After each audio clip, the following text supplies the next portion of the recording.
Hello everyone, welcome to the Making the Album series on my IGTV Instagram account.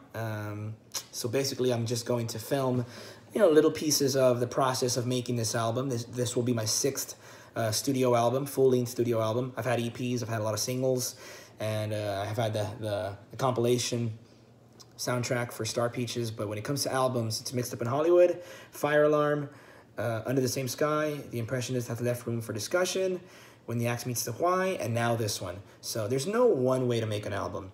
You can write the songs in the studio as you go along with the recording. You can write the songs, like maybe half of the song, and just kind of go in there with an idea, demos, then record it. Or you can write the songs fully, like they're fully done. There's nothing to surprise you once you get into the studio, and you go from there. And, maybe a lyric can change or a little melody here and there, but the structure is done, and you're going to capture it that way. I've made albums I've done albums in all three of those examples. Like When the Axe Meets the Why, the songs were fully done. Mixed Up in Hollywood, fully done. The Impressionists Had Left Room for Discussion, not done at all. I went to the studio and pretty much wrote the songs in the studio while I was recording. So I've done it both ways, all three ways. And this time around, I'm going to do it the third example. That is, write the songs 100%, finish them, and then step into the studio and record them. I feel like sometimes it just depends what you want to get out of the album, right? And there's no one way to make the album. There's no right way. So you just got to go with what you feel on. What I feel on this one is to write the songs fully. So right now, where I'm at when it comes to this album is I have a lot of memos recorded, lots of melodies, lots of little musical pieces, and now I'm at the point where I have to start connecting the dots, make the arrangement solid for each song, and I think it's looking like an 8-song album at this point.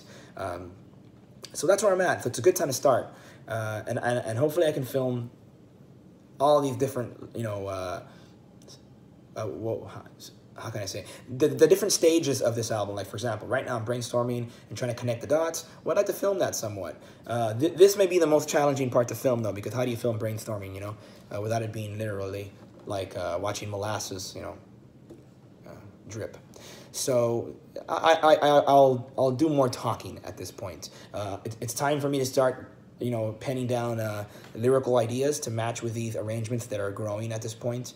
So once I start writing the lyrics, I'll read some of the lyrics and see how they sound on these little videos. So, but I want to show it because I feel like sometimes it's so raw and it's so like weird that something so simple can become a full song, and even better, a song that sometimes people can like.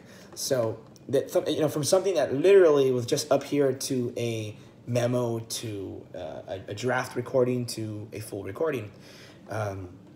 Even in my home studio where I don't have like the best equipment, it still has that sort of life cycle until it's, on my Reverb Nation and YouTube and, you name it, Spotify. And I want to take you through that journey. I don't know if it's interesting, but I'm going to take you through it anyways. Right now I'm in the brainstorming phase, putting the songs together, and I got about 8 songs. Put it this way, right now, one of the songs, I'm referring to it as the funk song. Another one is the satellite song. Another one is the ballad song. So you can see where it's super, super in the beginning phase. And none of these songs will be called that. So it's very in the very beginning, and I'll show a little bit. So it's the funk song, I'm calling it that because the rhythm behind the vocals is...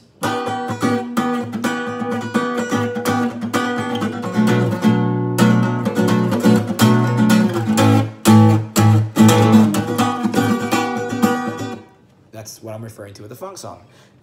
Satellite, that one I really can't show because it's just chords. And then there's another one that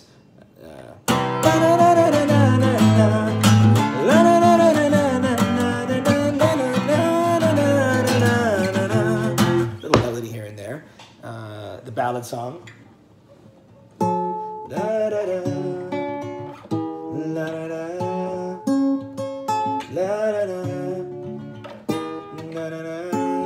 Now I know that sounds super, super simple, but these things change after a while and they become like more like a Chris Sky song, more like something you would be used to. That kind of resembled Let Me Be Yours a little bit there, but by the time it starts taking on different stages, it will change. Lyrics change songs dramatically, and that's where I'm at this point. Arrangement, starting to start to tack the lyrics on, and then I'll see like, well, you know, this needs this needs that, and I will start implementing those things as I see fit. So welcome to the making of the album. That's pretty much it for now. A lot of melodies compiled, and I'm starting to put it all together. So you know, next video could be me just kind of sitting down trying to write some lyrics, and I'll read some, and yeah, that's it. Simple as that. Until next time, rock on.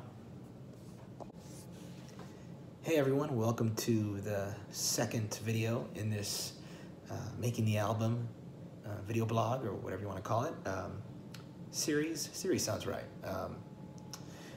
Yeah, so the difference between now and the first video is at this point, I think all 8 songs have a general solid structure now. The melodies, the sequence of like verse to bridge to chorus, it's pretty much been written out for all 8 songs now.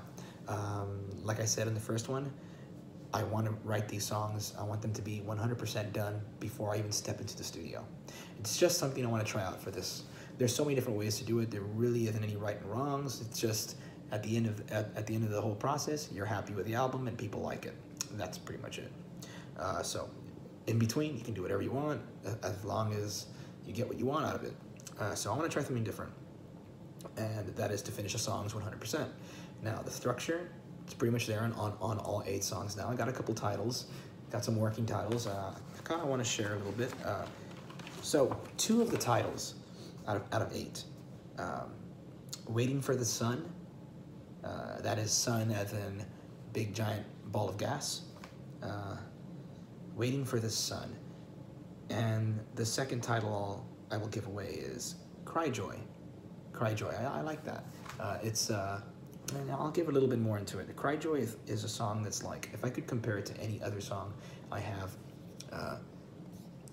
maybe somewhere in between Will There Be a Day and Let Me Be Yours, kind of something like that. A little drippy, it drips. It's a pretty song. It's probably more positive. Well, Let Me Be Yours is positive. Will There Be a Day tries to be positive, but it's a little more gloomy. But it's kind of in that world, but with a more pretty outline theme, I guess. So that's Cry Joy, and Waiting for the Sun, if I could compare that to anything, it would be something like if you could mix Little Rivers with Does This Offend You? Something like that, like kind of powerful like Does This Offend You, but with more of the pace of Little Rivers, somewhere in between like that. So both these songs are kind of on the serious side. Not a lot of joking around on these 2 songs.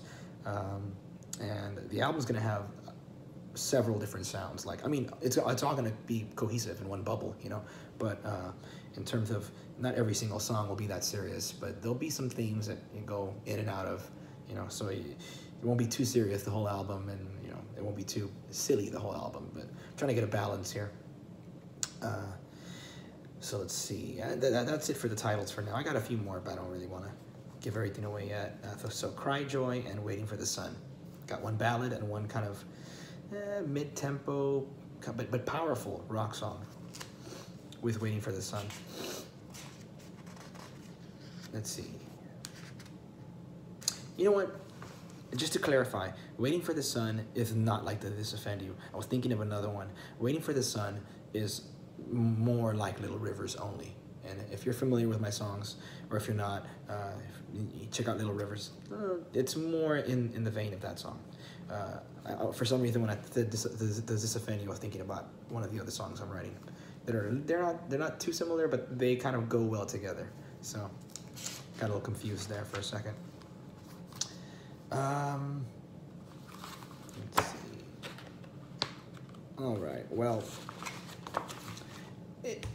it's going to get more interesting for sure, no doubt, because I'm going to take this into the studio at some point, and I'll just, you know, put it on a stand somewhere, and I'll get to work, you know, on drums and on bass and all that stuff. But I want to make sure the songs are there. I want to be confident so I can focus on the production and on just what I have to do as the production, you know, goes on. I don't want to be writing while I'm producing. you know, because I've never done this before. And also, here's another first. This is the first album, and all the albums I've released, and that includes EPs, that I don't record a song that already existed. Like, these 8 songs are all brand new. None of them are 100% done yet. That's different. I've never done that.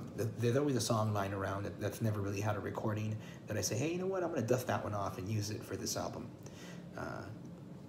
Because I have a lot of songs that are in demo phase, that have been in demo phase forever, but until I feel like this is a good home for it, I'll just leave them there, you know? So this album is the only one I've ever done that doesn't have any song that's a little older that didn't have a recording.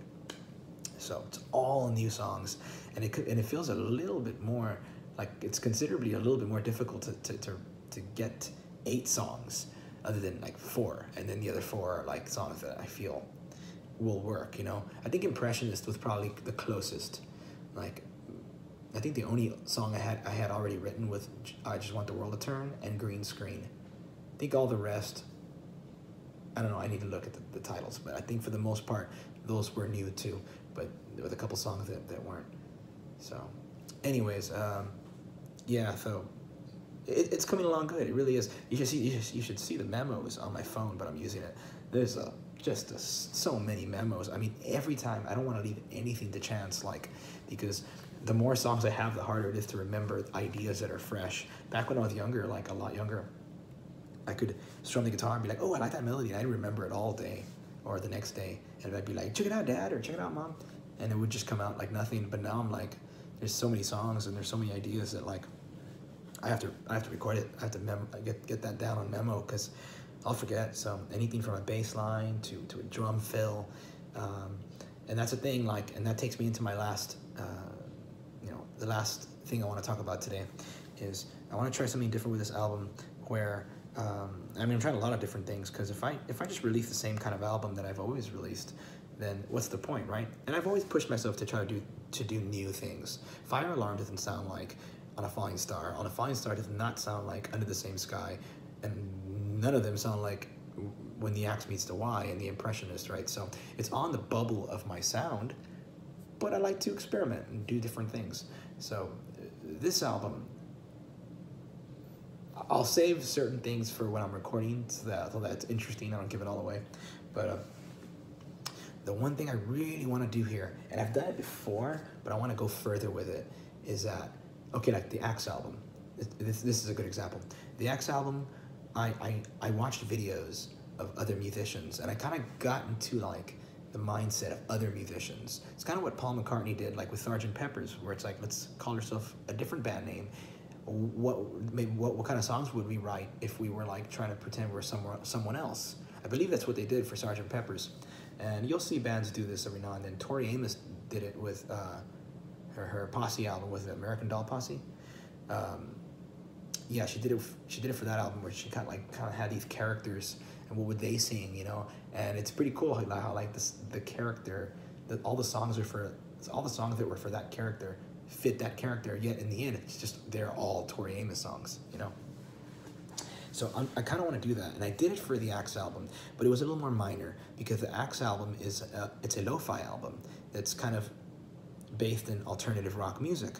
So I didn't have to learn any new skills to do that, because I've been playing alternative and basically anything in the realm of rock and roll. I've been doing that for many, many years, and while I can always get better in rock and roll, of course, that's my bread and butter. So I didn't really have to learn new skills for the Axe album.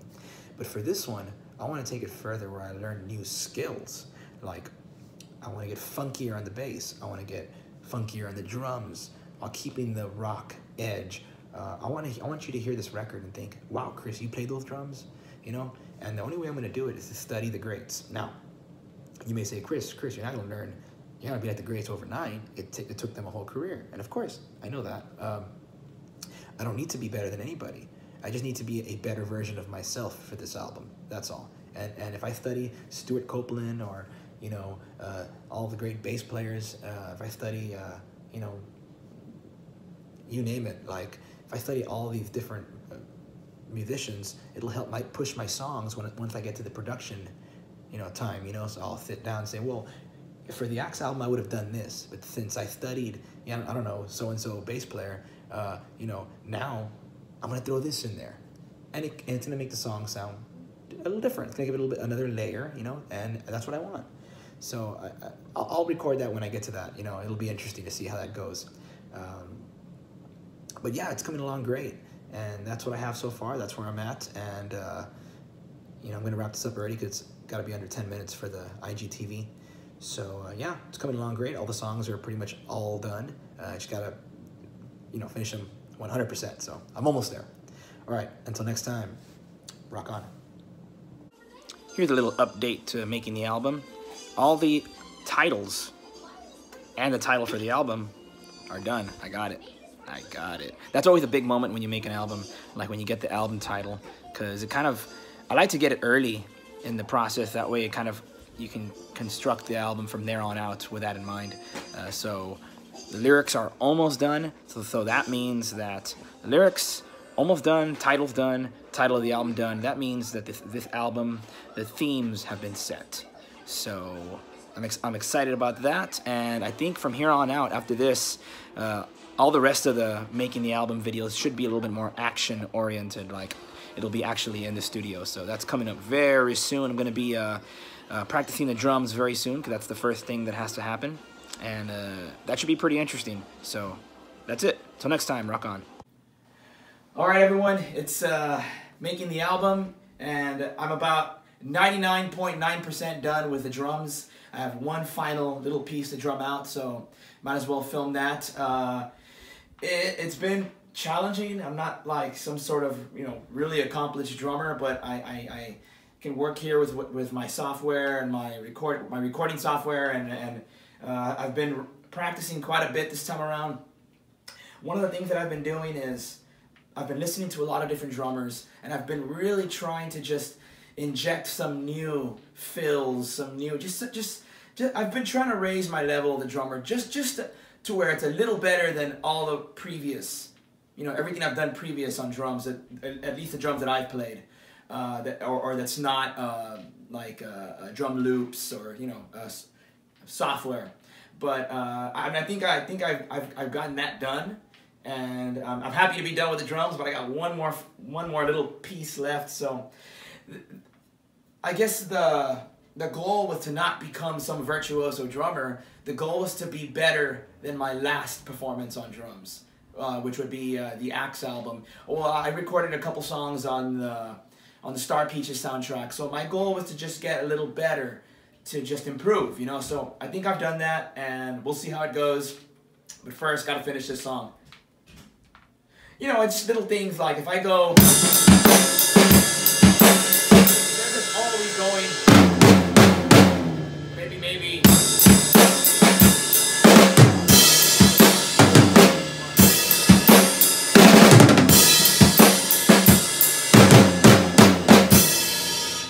Just trying to mix it up somehow, you know, or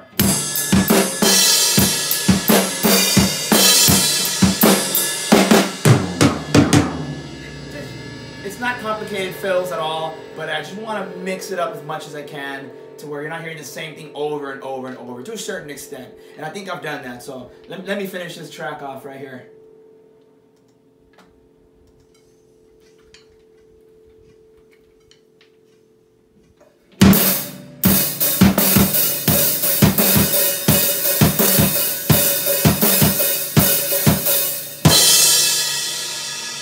Keep it rolling.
head.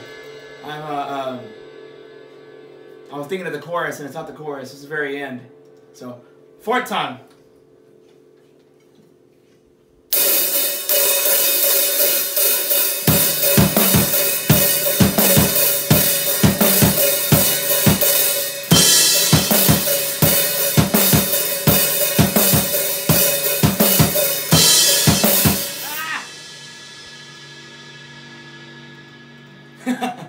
All right.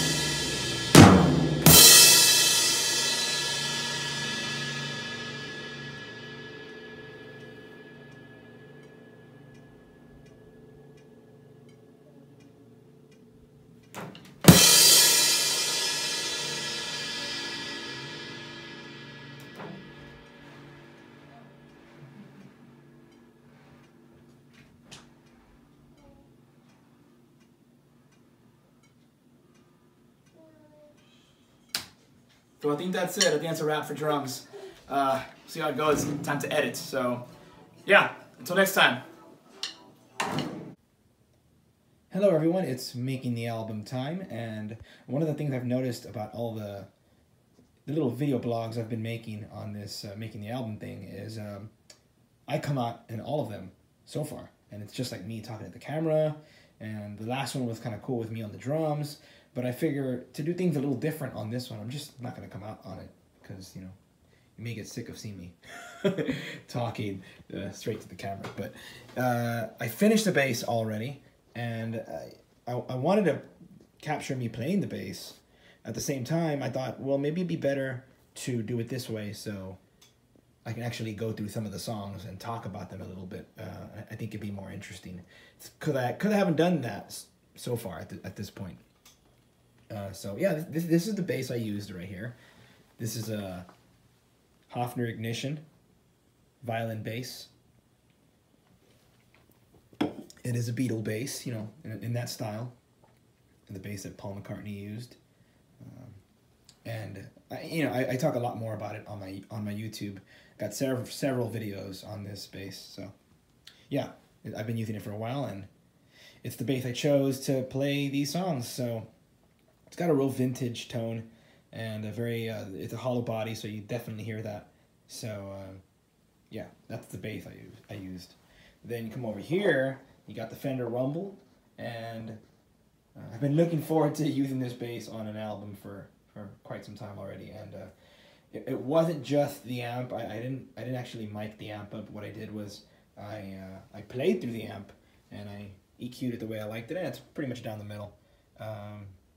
And then, well, first I went through the Sans amp, the bass driver, Tech 21, and I took a little bit of well, I don't know if I took it off, but I added some treble here because it was a little boomy when it would go all the way through all this stuff. So I added a little bit of treble here. That sent it, you know, the signal gets sent from here to my amp, where it's pretty much just like that. And from there, XLR to my DAW over here, and that's what made the sound that I really liked. Hey, there I am. You kind of see me. So, anyways, let's go through some of these songs bass-wise, because I think that's more interesting than just like me playing a couple lines. Let's see.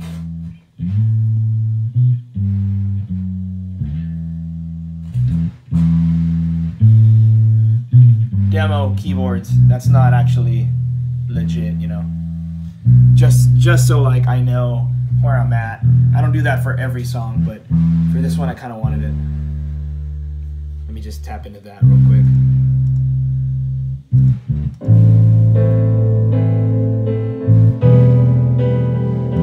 Yeah. So that's the Hofner right there. I mean, you can hear that kind of hollow body tone. I always find you hear it more on the higher strings. There you go.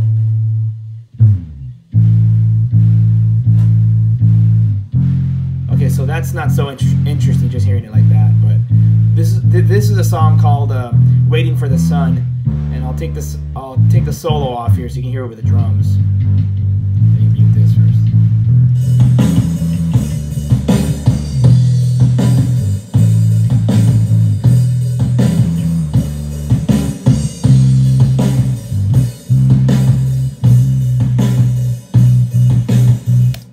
So that's a little bit of that. Let me move on to another song. I have a cool little story about this one right here. This is a song called, let's see, do I want to cancel? Yes, I do want to save, because I'm starting to edit the bass already, which is not much, to be honest, but I'll take it on a song by song basis, so I'm not so sure. Like maybe some songs will have like a chorus, or some will have like distortion. I mean, I'm not too sure yet, but okay. This song right here, let me lower the volume, take get the fake guitar out. Oh, no. There we go.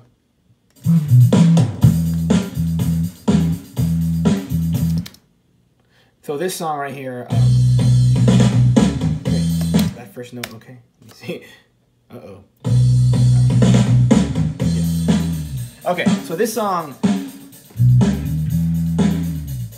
first let me explain a little bit. Okay, so this song right here, I had wanted to add this really cool like walking bass line, and I had it, written out before I came into the studio. I did the drums exactly how I thought they should go, to make this bass line happen. But what happened was, and this happened throughout the album quite a bit, because the songs were written like at least like 98%, like they're basically done. I included that. I'm including like bass lines and guitar solos and everything you can think of when it comes to the music that's been written already. I didn't want to write in the studio this time around. So I had this cool bass line, and it just wasn't really working, to be honest with you. The melody was it was getting in the way of the melody. And I found that happened a lot throughout these songs because they had been written already, but they haven't actually been recorded. See, it's a whole different thing when you get into the studio and you lay the tracks down. It's like, well, wait a second, that didn't sound the same as it did in my head. That doesn't sound like what I thought it would sound like. So this is an example of how I simplified the bass line. So instead of it, I was gonna do something like, let's see, right there. That's an intro, so it's not really like, that's not the part I'm talking about. Right here. I mean, that's straight up right there,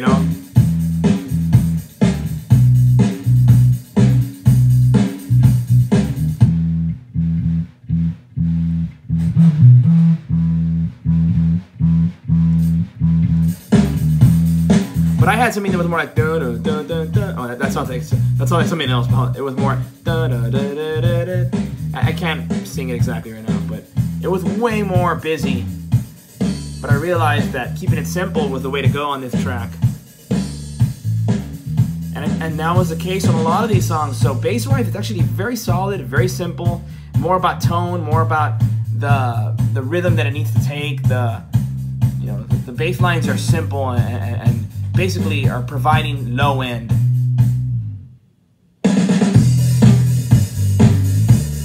Sometimes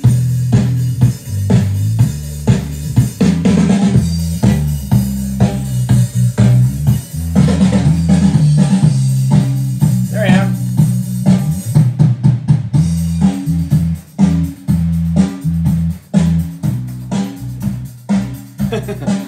All right.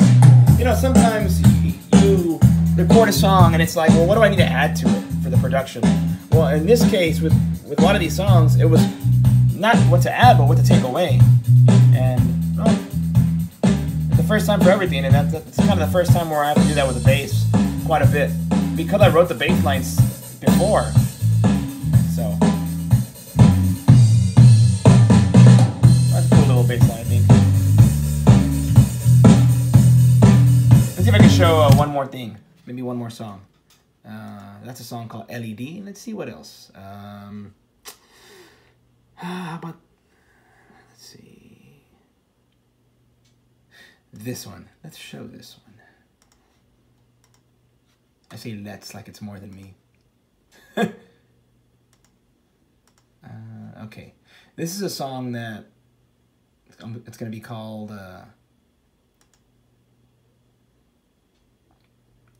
Peace and Love, Stupid. I'll explain what it means later.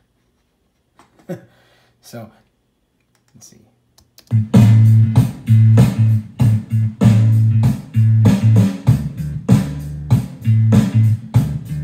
I think they're the, speaking of firsts, in this song, I take, well, let's see. Let me turn the music off because it's hard to talk over it.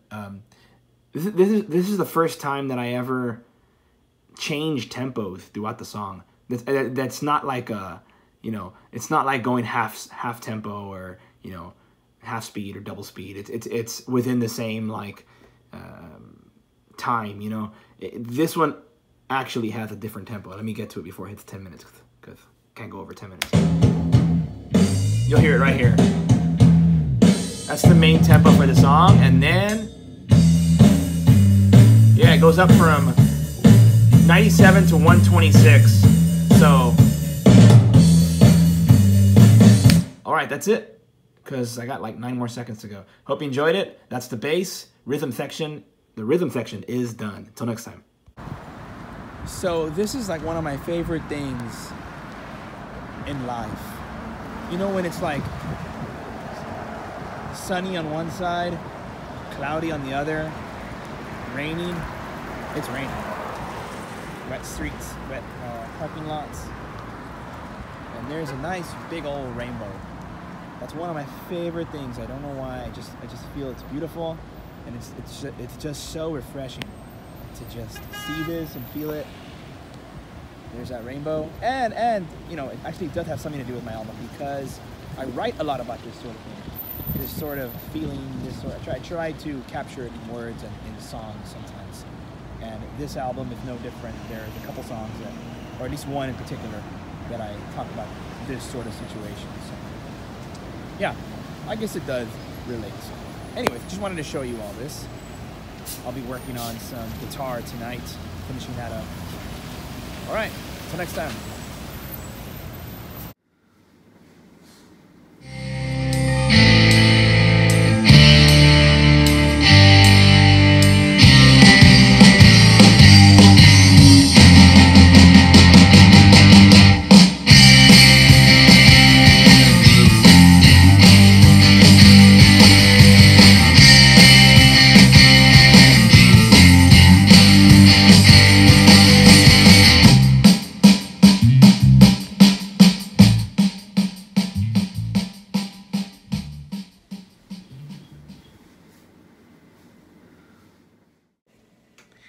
Hey everyone, it's guitar solo time.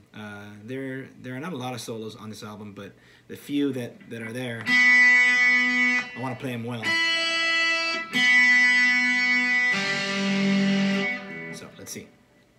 I performed some of the solo already, and I'm going to punch in somewhere in the middle of the solo, so you can hear a part of the solo. All right, here it is.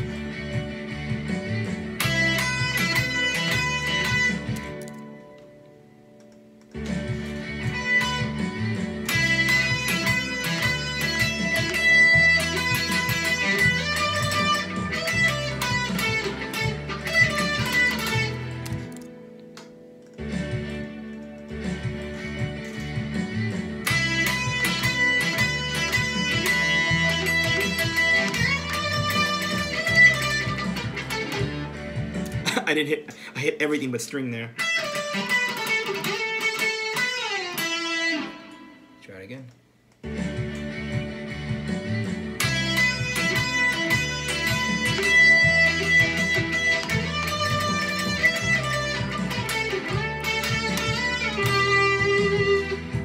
Wrong note.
Okay, I really like it, but that outro needs to be a little stronger. So I'm just gonna punch in the outro. Let's see. Right there. So it's. Let's see. Right there, it'll be on that note.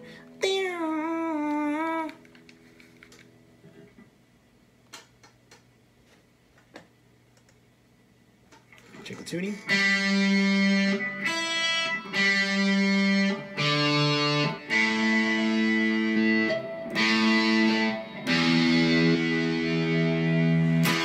Okay.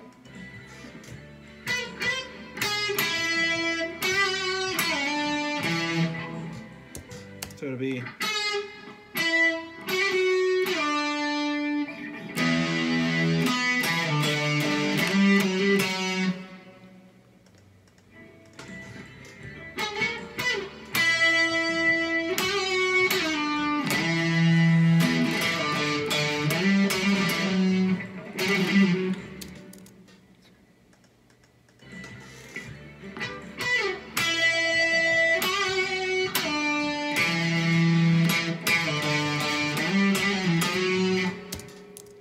Try to do too much.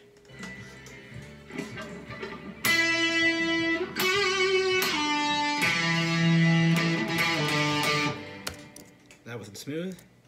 Man, this probably sounds horrible over this phone, but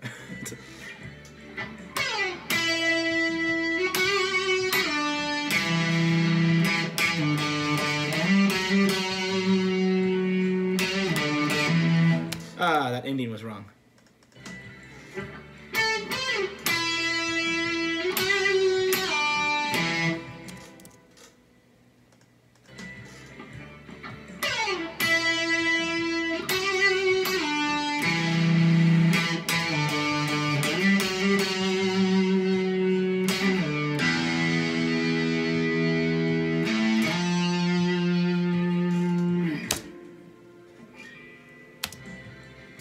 All right, let's see what that is. Let's see how that sounds. Let's hear the crossfade first.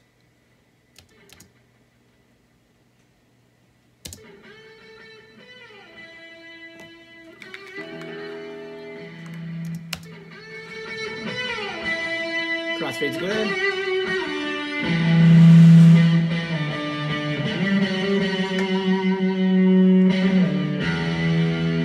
I like that more than the first time around.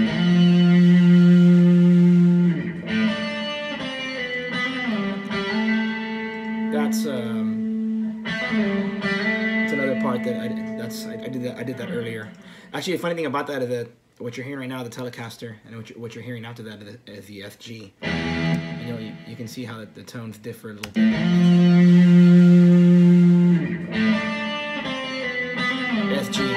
The FG sounded really good on the rhythms on this track, but I tried the solo with the FG and I didn't like it, so I switched back over to the Telecaster on the same track.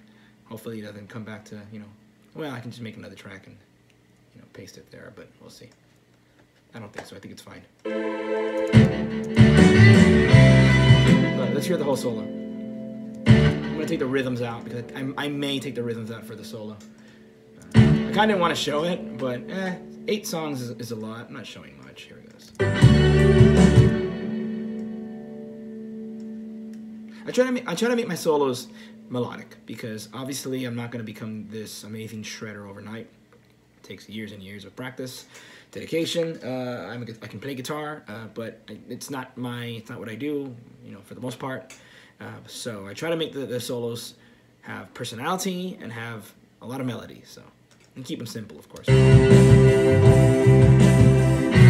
may say, well, why do solos, Chris? Because it's rock and roll. You can't have rock and roll without a solo or two. And it's fun to push myself. Here it goes.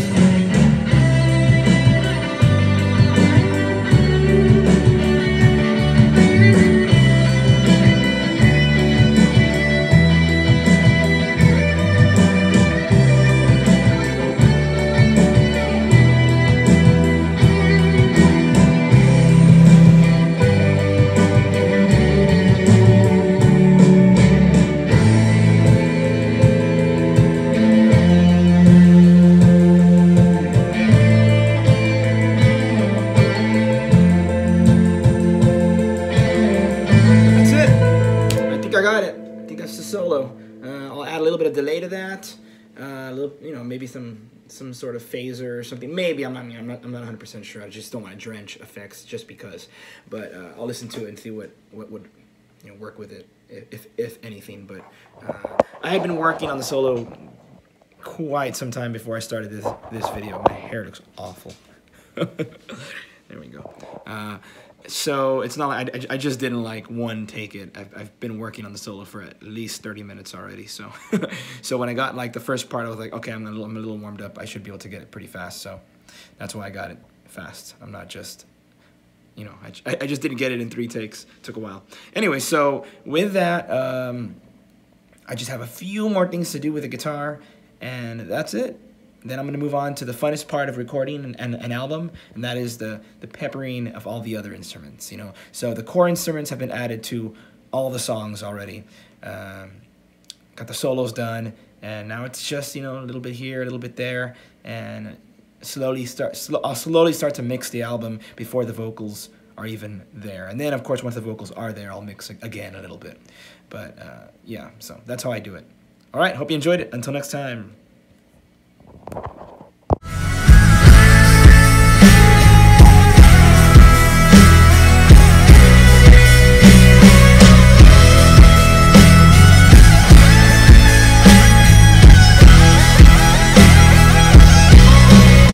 Hey everyone, I'm just here at a local mall, and I came here because I'm shooting the album cover for my album.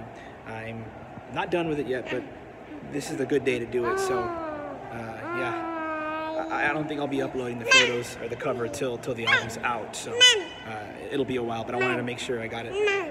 There was a certain wall here that I wanted to make sure that they didn't, you know, bring it down before I came and did the photos. So I did it. Album cover has been shot. Now it's got to be edited, and that's it. And this little lady, been trying to weave through studio time while taking care of her and recording my album. So anyways, hope everyone's doing great. Till next time. Hello. Oops.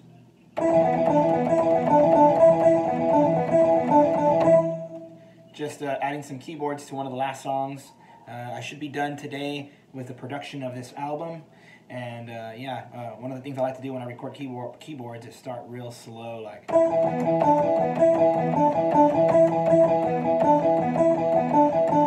then just kind of a tongue twister of a little line there. So I'm gonna add it to the song. I'm gonna show the song while I record it. Hopefully I'll do it good, so it'll actually be part of the song. Oh, look at this. Yeah, what song is that on? We'll see. Anyways, let's get started here. You hear my baby in the background. She's not alone. My wife is with the baby. Just in case you're like, hey, Chris, go to your baby. Yeah, no. She's with my wife. All right, but you may hear her. All right.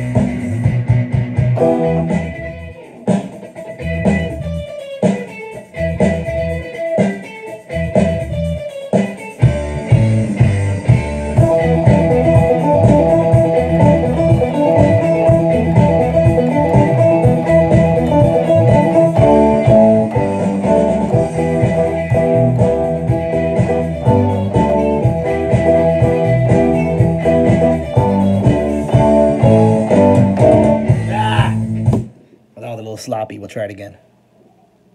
Sounds pretty cool though.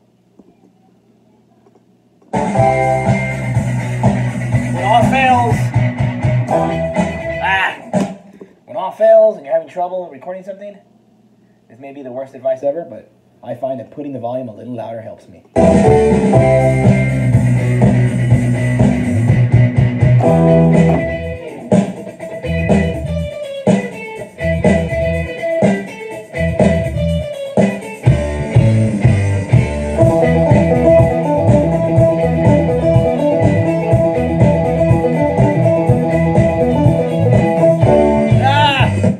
Had that.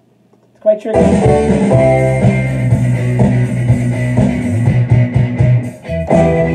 That's better. On the up.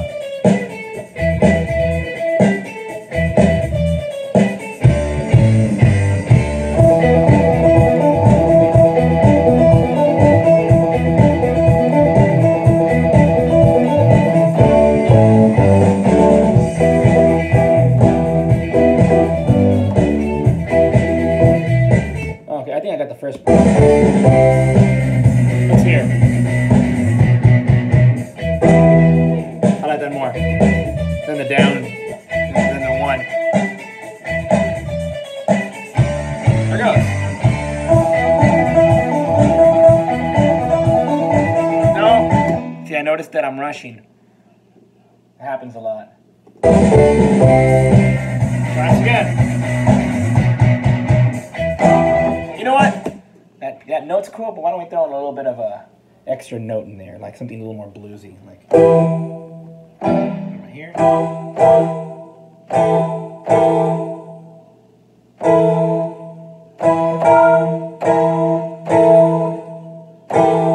Let's throw in all those notes. See what that sounds like.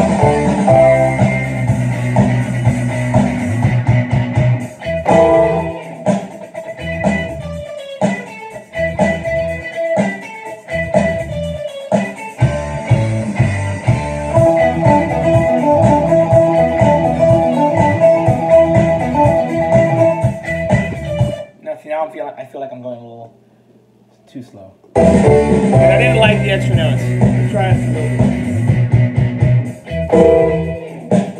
it. No, you know what? It already has a bluesy feel, a little bit of a cool feel. Just normal. Yeah.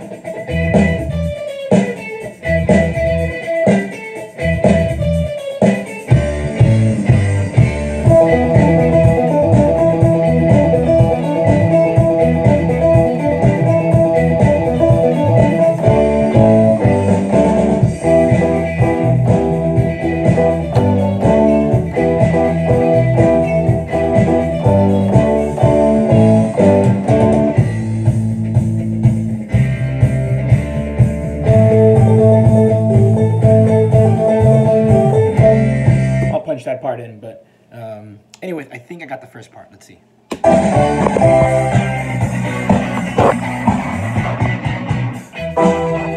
Let's put it at the volume that it's gonna be. Sorry if I look awful.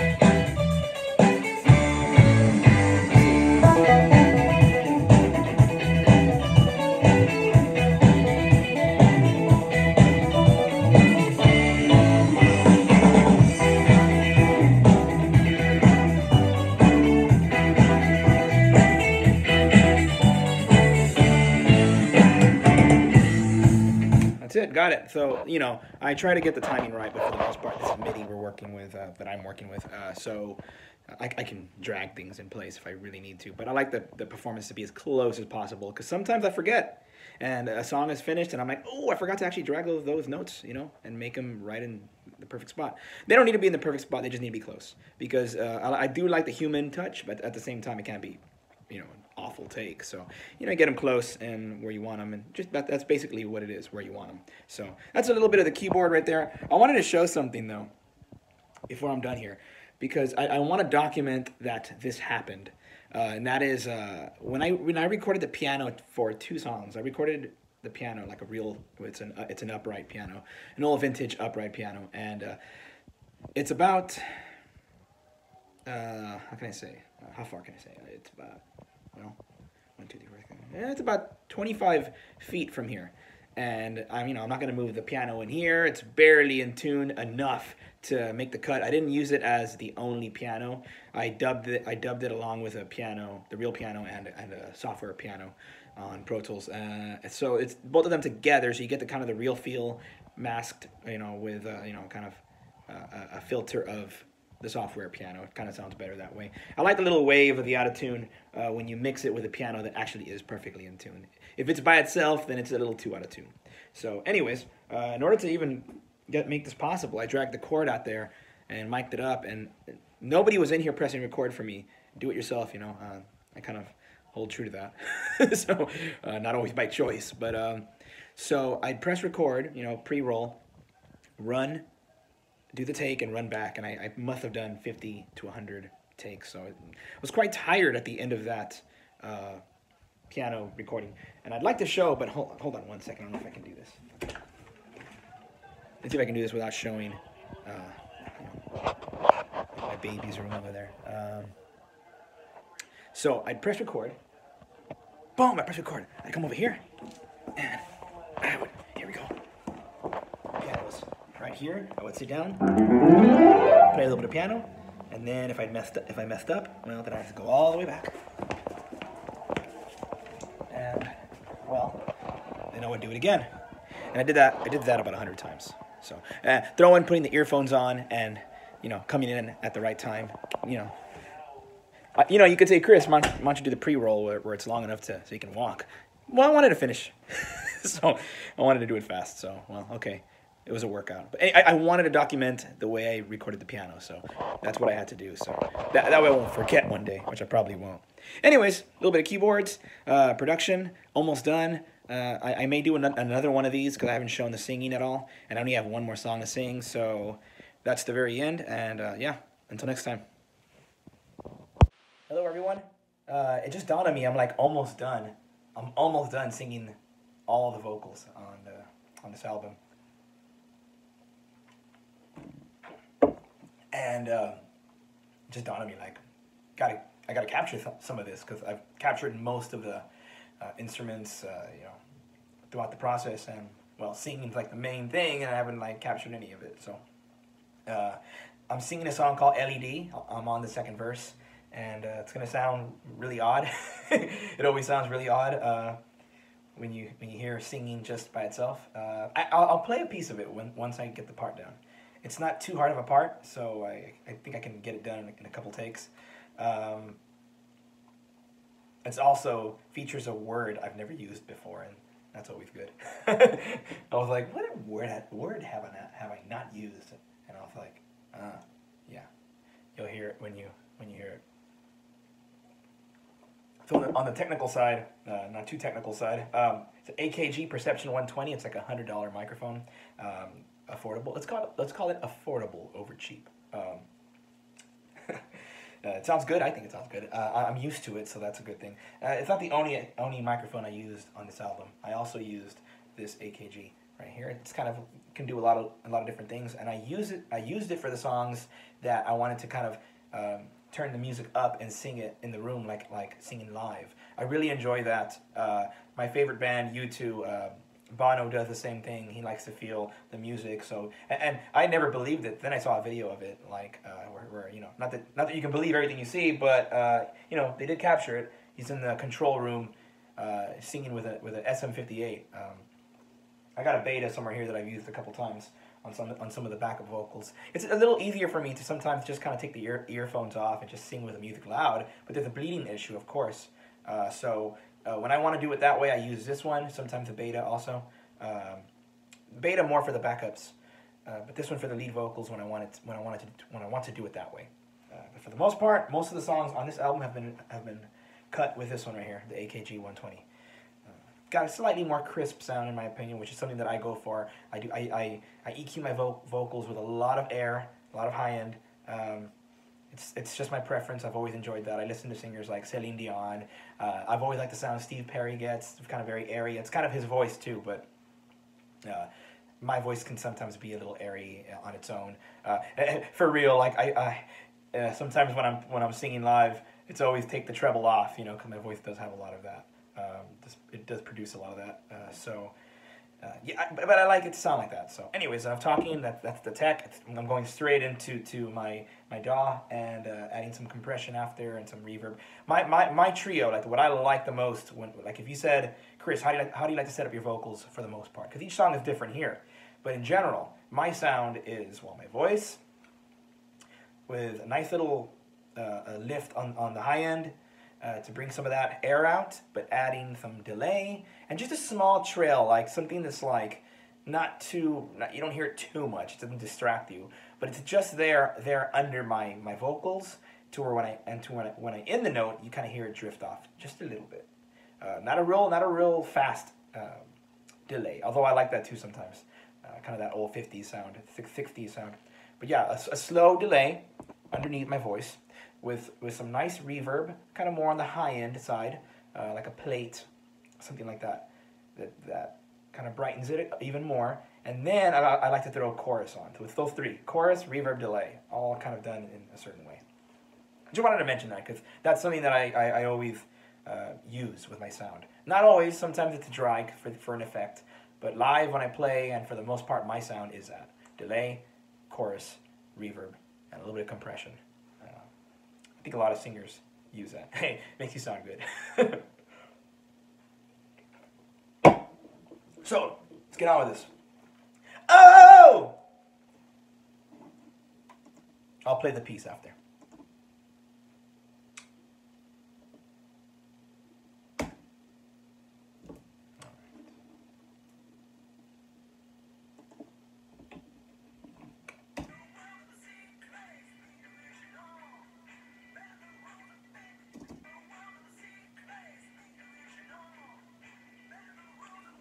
Oh, I'm not going to say the lyric that I thought I was going to say. I already recorded that and it sounds pretty good, so. The clays be original. Bend the rules a bit. Imperfection can be gold. And if it all fails, screw it. We can always start again. With the camera at me. Now that's the party.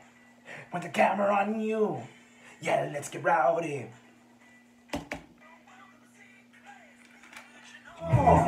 Bend the rules a bit, imperfection can be gold. And if it all fails, screw it, we can always start again. With the camera at me, now that's the party. With the camera on you, yeah, let's get rowdy. Okay, congratulations, Chris. That was not a good take. That's how it goes. It was a little sharp in some areas, and they can do it a little bit better. Let's try this again. Of course, the lyrics at the very, very end, I screwed up completely. It's in a world of Z-clays, like the paintings, like the mass-produced paintings. Like is it Z-clays or G-clays? My mom's an artist. She says Z-clays. In a world of Z-clays, be original. Bend the rules a bit. Imperfection can be gold. And if it all fails, screw it. We can always start again. Point the camera on me. Now that's a party. Point the camera on you. Yeah, let's get rowdy.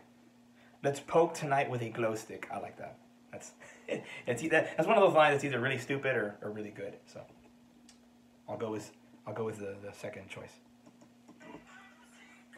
Be original. Bend the rule. Wasn't ready. Guys, be original. Bend the rules a bit. Imperfection can be gold. And if it all fails, screw it. We can always start again. With the camera on me. Now that's the party. With the camera on you. Let's see. Bend the rules a bit. Imperfection can be gold. And if it all fails, screw it. We can always start again. Pretty good. Let's see. With the camera on me. Now that's the party. With the camera on you. Let's see. Okay, so that take was actually pretty good. The first part of it. The second part, I'll have to do again. But I just wanted to show you the vocals, before I finish them. That's how I do it. I mentioned earlier how I use this mic when I want to sing a song and hear it at the same time, kind of like I'm playing live. But I didn't mention about the condenser mic, how I have it in my hand. I do have a mic stand. I had a pop filter. Actually, I don't right now. I have a mic stand. I don't have a pop filter. But the thing about the pop filter, I could go buy one. They're fairly cheap. If some of them are, and I can set it up that way. But what I really like about doing it this way is that. Exactly the same thing with the microphone before, the other one. I can move, I can get into it more, and I can do this at my own pace. So it's not one of those things, like if I went into a studio, I would never say, hey, can I do it this way? Because there's someone manning the board, there's someone being the engineer. I don't have to focus on that. So that works, and I've done that several times. But here in my home studio, I like doing it this way. I feel more like I can get into the song, and not to mention I can look down. I do have a music stand to put up as well. I don't need it. I like this angle of singing. I don't, in terms of vocals, I don't stick my neck out like that, like bad form, I can just put my whole body down a little bit like this. And I don't know, I feel like the vocals go faster when I do it this way, and that's always good. Especially now where I got a kid and another one on the way, so I try to make the most out of my time in the studio here. So it works. I'm using a sock, and it kind of stops the hard air that hits the microphone. But that's it. I just wanted to mention that it works for me. So other than that, I think that's it. Hope you enjoyed it. Until next time. Oh, we're almost done. Until next time. By the way, before I end this, if you watch these, I don't know, leave a comment or tell me what you think so far. I know it's kind of boring. It's studio time can be boring, but I just wanted to show the album and proof of how I do the album. You know, I know it hasn't been all that like documentary like someone in here filming me and doing it. You know, like a real documentary. But it's just to show how I do it. You know, little bits here and there. So I hope you've enjoyed it. If you like it, if you've been watching, let me know. Leave a comment or something. And yeah, I really appreciate anyone who's taken the time to check this out. So until next time. Hello, everyone. Welcome back to making the album, and you're gonna have a nice little view of a LaCroix. Is that how you pronounce it? LaCroix promotion? No, I'm just kidding. But I'm pretty much going to bed at this point, and I feel like the LaCroix looks better than my face at the moment. It's late, had a long day, so anyways, just wanted to talk a little bit about the album. You know what, this would look better. A little Bose system and a LaCroix.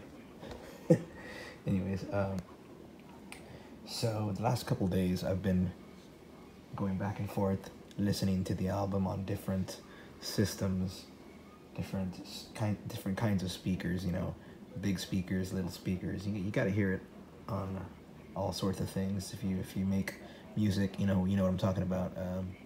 It's just as important to hear it on little tiny speakers as it is to hear it on big speakers. Of course, the more used to these speakers you get with your studio, the quicker this can go.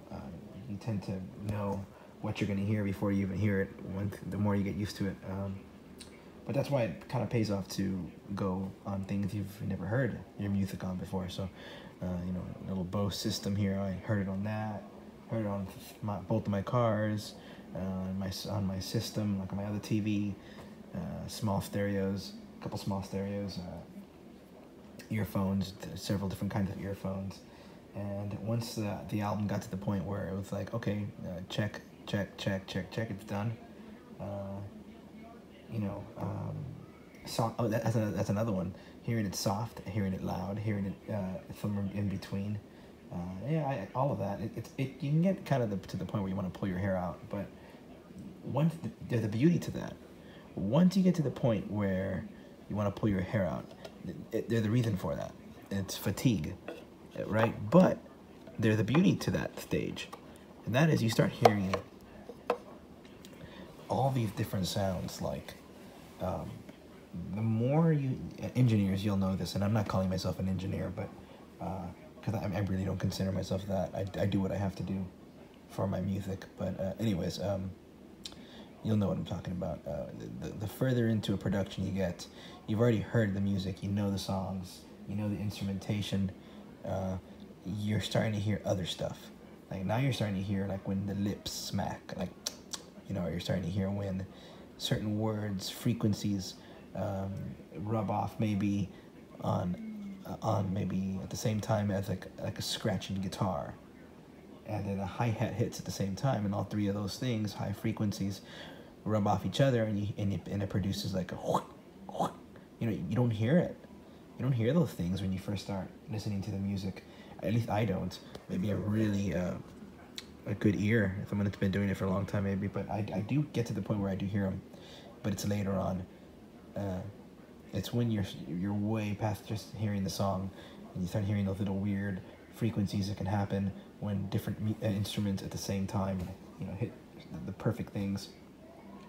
So the question at that point, once you're done mixing and you're starting to hear these things, is what's worth removing and what's worth keeping in. Now I find that most of these things at this point I keep in for several different reasons. One, when people hear the music, they hear it, once and then twice and then 3 times. So the first 20 times I heard the song, I didn't hear these things. So I like to think that's the true way of hearing the song. It's only when I start to really what do you call it, hone into the song, tune really deeply into the song, that these things start coming out. Who's to say that if I just kept listening to the song casually, I would never hear these things? So I think that's the way most people hear the music, and if they do get deep into it, they probably still wouldn't hear it because it's just a different world. I'll catch myself listening to professional recordings like from big bands, and I'll look for these sort of things, and the more I hear them, the more I start to hear them, even in the big productions. So that's kind of where I keep it. Like, if it's like something like a word that has a real high frequency and I hear like a little click, if it's from the performance, I'll probably keep it in there. Now, granted, if it's a big pop filter, like a pop filter situation where it's like a puh, and it's like big and it's blowing the speaker, like I'll remove that, of course, or re-sing it. That's a different situation. That's like a mistake. You don't want that in there. Sometimes for an effect, you could have something similar, but yeah, I'll remove that. Another thing I remove is when there's glitches. Like occasionally you can run across a little glitch, and that's something I don't want in the music. With these songs, I didn't come across any, so that was good. But occasionally that can happen. They need to hear all the songs all the way through. Yeah, I mean, that's where I was a couple days ago, and I got past that. It wasn't too crazy. I've had worse situations with single songs where I'm just like, oh my goodness, I cannot get it right. But I don't know if it's just me getting used to my speakers or my environment, but I've gotten a lot better at being quick, and without actually sacrificing anything. It sounds good. Now it takes like 2 weeks for the songs to get on iTunes and Spotify and all that stuff. So I don't want to share any of the songs until that point. So I'm guessing about maybe 2.5 weeks from now, or it could be even quicker. It could be quicker, but as soon as the songs go live on Spotify and iTunes, I'm gonna share it. I'm gonna share the link, and that's it. The album is out. So until then, there's a couple more things I gotta do. There's no more work when it comes to the album. That's done. The album has been recorded. A big weight is off my shoulders. There's no more mixing. It's all done. It's all down to files at this point. I don't have to work on it anymore. The cover's done. I've been uploading some pictures here and there to my social networks. I haven't actually uploaded the actual album cover with the font and everything, so I'll do that right at the end. A couple more things I gotta do, like make sure I have the lyrics written all out, and I'll upload those when the time comes. I don't know how enjoyable this making the album was. I mean, I still have a few more to go. I think once I combine all the videos, it's gonna be like an hour and 30 minutes, so it's quite a long thing to watch, and it's not like this crazy well built, like put together documentary or anything like that. It's pretty raw, but I like it simply because it shows like if you go back to the first one where I'm just talking here in my house, I had nothing. I just had some song ideas piled up, and now I'm sitting here saying it's done. To me, it's a lesson. Like, I'm nobody to teach anybody anything. I'm just making art. But if you can learn something, like, I think if there's one thing to take from these video blogs, if you want to call them that, is art, and in my case, music, which is art. There's the beginning and there's an end, and there's a journey. And you need to make sure that if you call yourself an artist, regardless what it is, what kind of an artist, there is a beginning and an end, and like I said, a middle to all this, and you want to get through it. Okay. And obviously, yes, it's quality over quantity. I'm an artist that releases a lot of content. I try to take longer on it now, or I try to give it a little bit more love and attention than I used to in the early days of this project. But nevertheless, I'm proud of my catalog that I've made over the years. It's songs. Once you create those songs, they're real, they live. If you're an artist, well, artists release things, and it doesn't have to be as much as I do. You can be slower, and you can release less stuff. But this is how I do it. and I'm very dedicated to my craft, and I actually release stuff. So I think it's something to stand by and be proud of. So that's something I think you can learn from. You know, there's a beginning, a middle, and an end, and do it. Don't give up. Release something. Hey, you know what? If it's not that good, you'll improve if you have the right attitude. That's all I care about. I gotta improve. That's it. So, and I enjoy the whole catalog. It's a learning process, you know. And I love all my old songs, and I love the new songs. I'm glad they exist. If I would have sat on them and said, no, this is not good enough, then I wouldn't have them. You know, and people will respect that after a while. They'll respect your work ethic, that you get it done. Number one, you get it done. So, anyways, I got a few more of these to go. So, until next time. Hello everyone, welcome back to Making the Album. This is going to be the final installment of this little project. Hope you've enjoyed it. And so on the last video blog, I talked a little bit about the album, how it's finished, and you know my thoughts on the album. But now it's just technically Tuesday is the day the album's supposed to be live, but it could be a couple days before, it could be a couple days after. That's November 6th, and yeah, sometimes it's not exactly on the day, but technically the 6th of November is the release date. So if you see it, you know, share it, hear it, if you catch it before I do. So I doubt that though, because I'm checking it all the time. So anyways, yeah, it's coming out already. So if you're watching this video, I'm gonna release the album title to you because I have not actually done that yet. Let's see, let me get the album cover ready. And the cover as well. So the album is gonna be called Never, That's When. Now I've had that title for quite a while actually. Let's see, okay. I've had that title for quite a while, probably by the time the second installment of this project, the making of the album, I already knew what the title was. And I also knew what I wanted the album cover to be. And it's pretty simple. I don't have that many album covers that are me. And I wanted to try that. So let me turn this around and so you can see the album cover. All right, so I've uploaded this photo a couple times on my social networks and a couple other photos that I took on the same day. But I knew that this was going to be the cover, and I knew I wanted this look from the very beginning, maybe just like one vlog into this. And I knew this would be the title, Never, That's When. And I'll get to that in a little bit. I really like the way the font came out. It's like kind of glittery and it's cool. Neon kind of glow. It'll look a lot better when you see it on the the social networks, the web pages, and on iTunes and stuff like that. I'm really proud of this photo and the whole layout, the way the art, the other photos as well. I think it fits the album. And what was really cool about having the idea already, before I even started recording, was it could steer me on how I wanted the album to sound, on the effects I wanted the vocals to have and the instruments to have, just the overall what I wanted it to sound like. And it fit.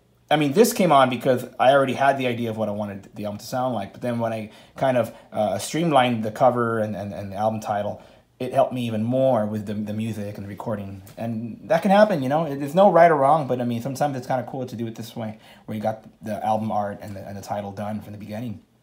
It can steer you where you want to go. So let me put this back on myself. All right, so the title, Never, That's When. That is never, period. That's when, period. As you know, I'm a do-it-yourself artist, DIY, and for the foreseeable future, that's what I am. If that's what I am, for the rest of my career, I'm totally happy with that. And that is what this title means, and I kind of wanted to show that. If you watch my video blogs and you know who I am, like as an artist, you know that's what I stand for. And say I never get that, massive marquee or that big moment where, like, say, I don't know, where millions of people see me. Say that never happens, then I am perfectly happy with that. And I'm an artist first, and I love what I do, and I'm serious about what I do. And this title is, to show that, to make a statement that that's how I see it. So it's like Never, That's When, and it can mean a lot of different things, and it means a lot of different things to me, and that's probably the main one. I'm the artist you see, and the music I release, I stand by it. I release music, I release product, and if nothing big ever happens to this project, you know, where you know, millions of people know me worldwide, or even thousands of people know me worldwide, that's okay. I'm gonna keep going. I'm gonna keep trying to get better, and I hope that this title, you know, encompasses those ideas. So, and it's positive to me. It's not negative. It's a positive idea. It's a strong idea. It motivates me to keep going forward and keeping focused on the things that matter to me, like the art. That's the number one thing for me, because when I play live, when I record music, when I write songs, that moves me forward. You know, even though it's a cycle of things, you know, that artists tend to do, it moves me forward and it keeps me going forward and keeps me excited about things as an artist. So, yeah, I'm really happy with the way this all came out, and it's just days away. And just quickly, I got a couple more minutes here before, you know, I want to cut it here because I don't want it to go too long. I'm not going to give everything about the songs because I want to talk about more stuff in the future on future vlogs. By the way, I'm going to put all the videos together so you can see them all from beginning to end, and on my YouTube, and you can see them individually here on IGTV, Instagram. So yeah, I got all different kinds of songs on this album. It's I got a couple love songs, maybe 3 love songs. I got, like, I guess I can say a lullaby, something like that. I got a couple political songs, and I got a song about, you know, the idea, and I want to say narcissism, but it sounds so negative. Like, it's more of how all of us want our moment. You know, we all want to be noticed sometimes in a positive way, or just to be noticed at all. And I wrote a song about that as well. That one's called LED. So yeah, you know, and the political stuff, I want to touch up on that as well. I've always felt that you can go overboard with politics and music. I also know that you can't leave it out 100% because, oh, you can, but you don't have to. You can talk about what you believe in, and you can get political, but there's a line. And I think that when artists cross that line, you know, here in America, we have obviously a 2-party system that can get, you know, there's many different places on it.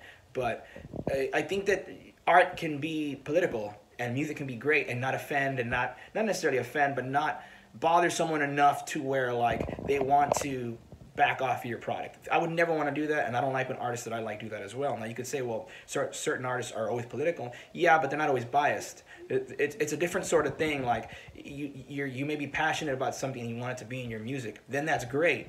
But I think most people are smart enough to just feel it when it's like, all right, all right, all right.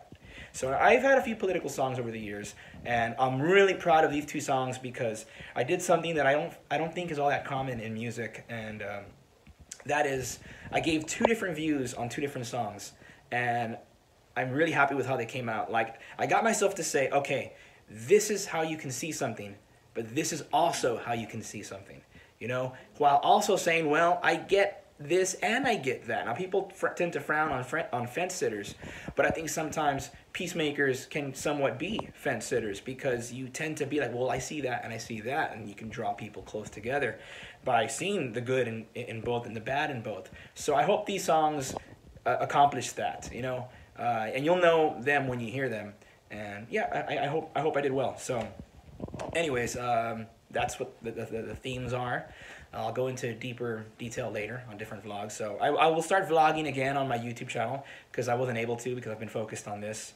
Yeah, time to pick up where I left off, which is playing live and doing the vlogs and all that stuff. Sign up to the YouTube channel and all that stuff. And let's see, what else? Yamaha hip gig drum set, Hofner bass, which is, you know that's kind of been the focus, the anchor of my sound as of late. My Hofner Ignition violin bass. So use that. I use a Telecaster, Fender Telecaster, Fender Rumble. Don't want to leave anything out. This album has a clarinet solo, and I'm really proud of that. And a little bit of saxophone kind of somewhere mixed in the music as well. So that's a first, clarinet solo, and there's a couple songs that, well, one in particular that has a literal tempo change, which I'm proud of that as well. I always feel like I gotta throw something new into an album or an EP, you know, something new that I've never done. And those 2 things, clarinet solo, tempo changes on one of the songs, like literal tempo changes, not just like half speed. So proud of that. I think this album got my sounds, all the sounds I've released on prior albums, and I think it put everything together on one album. It's classic sounding, it's kind of dirty here and there, gritty, but it's also got a little gloss to it. And I just want to thank all you all for watching these videos, on this little journey. I think it shows how the process can be to making an album. You know, it was simple. It's not technical, but it is what it is. It shows how the ideas were just, at one point a brainstorm to a finished product, which I hope you will like. And also Sage Audio for putting the polish on the songs at the very, very end, the mastering. It sounds fantastic. I recommend them, Sage Audio. Thank you so much for that. So it's ready. In a couple days from now, look out for it. I hope you all enjoy it. And yeah, Never. That's when. Coming in the next couple days. Till next time.